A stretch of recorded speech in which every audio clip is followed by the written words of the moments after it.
wabarakatuh. Selamat sore. Selamat sore, Mbak. Bang Iska, Siap. ini keterkaitan HKTI ya. HKTI itu ada dualisme. Yeah. Dualisme ini kepemimpinan yang sangat-sangat meresahkan masyarakat. Yeah. Di sini yang saya tanyakan, HKTI ini awalnya siapa pemimpinnya, kemudian kok sampai ada HKTI yang kedua? Yeah. Jadi kita harus melihat sejarah ya, pembentukan HKTI itu tahun 1973 yang pada akhirnya nanti ketua umumnya secara nasional adalah Bapak Haji Prabowo Subianto. Nah, pasca Bapak Haji Prabowo Subianto tidak lagi menjadi ketua HKTI, dinamika organisasi ini bergerak aktif ya. Jadi ada kubu Bapak Fadlizon yang kebetulan menteri sekarang dan Bapak Muldoko. Dua-duanya memiliki legalitas yang sama sih, sama kuatnya. Yang satu dari Bakes Bangpol Kementerian Dalam Negeri di kubunya Pak Fadlizon. Untuk di kubunya Pak Muldoko mengantongi izin dari Kemenkumham. Itu terjadi hingga provinsi hingga kabupaten. Khusus kaitan dengan Kabupaten Lumajang, pasca kemarin ada pelantikan pengurus HKTI kubunya Pak Fadlizon, ya sah menjadi dua kubu karena kami adalah ketua HKTI kubunya Pak Muldoko di periode kedua. Di periode kedua, SK kami nanti berakhir pada tahun 2027. Dan itu nanti diganti dan tidaknya terserah keputusan dari musyawarah daerah. Mbak. HKTI yang sekarang ini yang dipimpin oleh Pak Jamal, itu di legalitasnya itu sudah diakui oleh pemerintah daerah.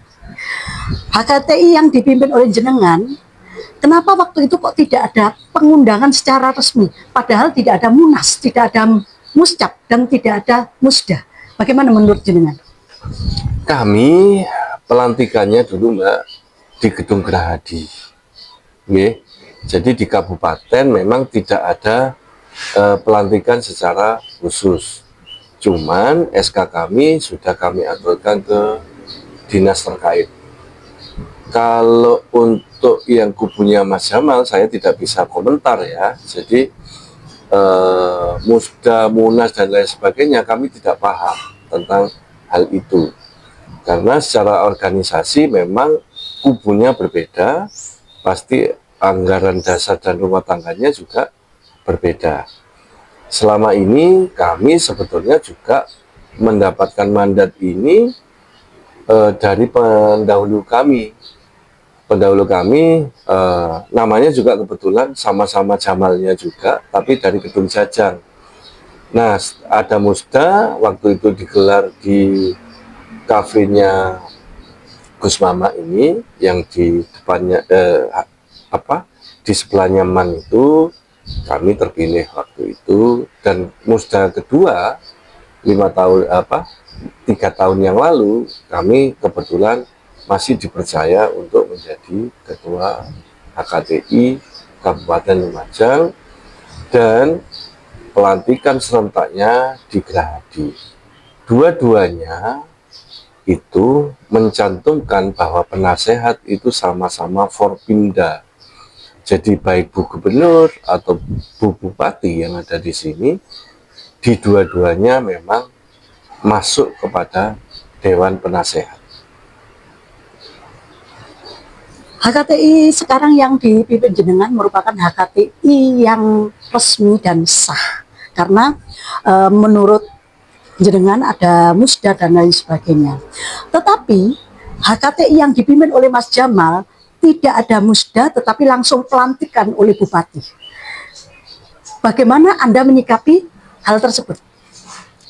Jadi secara organisasi kita harus mengacu pada AD dan ART. Kalau AD ART kami tanpa ada Musda, Musdalub atau Munas, itu tidak akan terjadi penggantian di HKTI kami. Kalau di HKTI sebelah kami tidak paham tentang AD dan ART-nya mereka, karena bukan kapasitas saya juga untuk belajar AD ART-nya.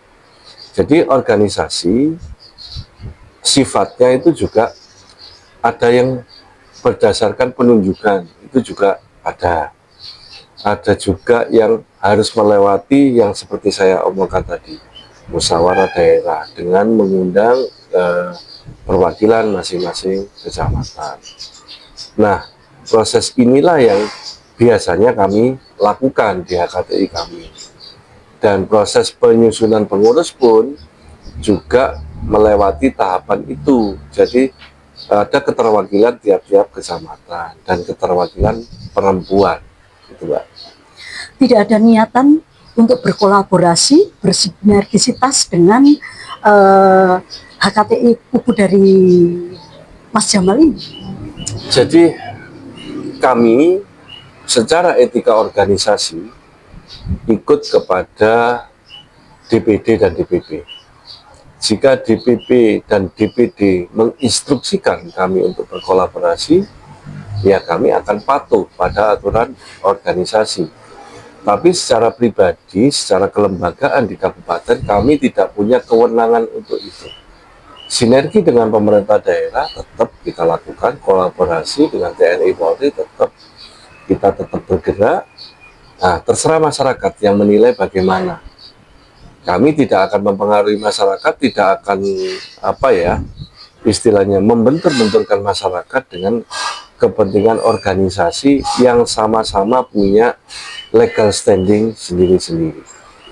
Bagi kami, HKTI ini adalah sebuah lembaga perjuangan agar para petani kita mempunyai kekuatan secara politis untuk menentukan nasibnya, menentukan bagaimana mereka harus bersikap, dan bagaimana semua kepentingan dan kebutuhan para petani ini bisa diakomodir oleh pemangku kebijakan. HKTI yang jenengan pimpin ini tidak ada tidak ada tindakan ke ranah hukum karena HKTI jenengan diserobot oleh mereka. Untuk ranah hukum kita pasrah kepada keputusan yang dari atas, Pak. Karena instruksi dari Ketua Umum tetap jalan, masalah konflik dualisme, ketum yang di atas yang akan melakukan upaya-upaya. Seperti kita ketahui dari dulu hingga kini keputusannya ya seperti ini. Jadi tidak ada mana yang lebih sah dan mana yang tidak sah. Namanya juga sama. Nah, ini yang menimbulkan ambigu sebetulnya di kabupaten ya. Sama layaknya dengan organisasi-organisasi lain yang dualisme. Nah, tergantung kita itu kembalikan lagi kepada petani. Kita lebih bermanfaat atau tidak bermanfaat, petani yang menilai. Hari ini kita tetap optimis bahwa sebetulnya masyarakat petani ini simple dan butuh pendampingan di segala hal. Karena bicara pertanian tidak sesederhana yang kita bayangkan. Banyak hal yang harus kita lakukan, banyak hal yang masih luput dari sorotan pemerintah daerah dan lain sebagainya yang harus aktif kita komunikasikan. Jadi kita selama ini sebagai jembatan antara petani dengan pemilik kepentingan. Dalam hal ini pemerintah daerah dan jajarannya. Jadi sinergi kolaborasi tetap akan kita lakukan, kembali kepada masyarakat petani. Tidak usah resah, tidak usah bingung, ini dinamika organisasi. Pilihlah yang nyaman bagi para petani ini untuk menyuarakan kepentingannya. baik di kubunya Mas Jamal atau di kubu kami. Pada dasarnya kami lahir dengan kepentingan yang sama, ingin pertanian di Kabupaten Lumajang ini lebih baik. Jadi tidak ada unsur apapun di balik ini yang akan nantinya membuat tidak nyaman bagi para petani. Pada prinsipnya HKTI tujuannya adalah mensejahterakan petani. Harapan jenengan terhadap pemerintah daerah Kabupaten Lumajang, harapan jenengan terhadap rakyat, para petani terutama khususnya, kemudian harapan jenengan terhadap HKTI yang dipimpin oleh Mas Jamal. Begini, kami selama ini rekam jejak kami memang sudah terlihat ya. Jadi Ya. kami memang bicara keras saat ada kepentingan petani yang tidak diakomodir, dan akan mengapresiasi manakala pemerintah daerah itu melakukan terobosan-terobosan yang mensejahterakan masyarakat. Tidak ada kepentingan apapun di kami, kepentingan secara pribadi atau organisasi, yang intinya harus memojokkan pemerintah karena begini.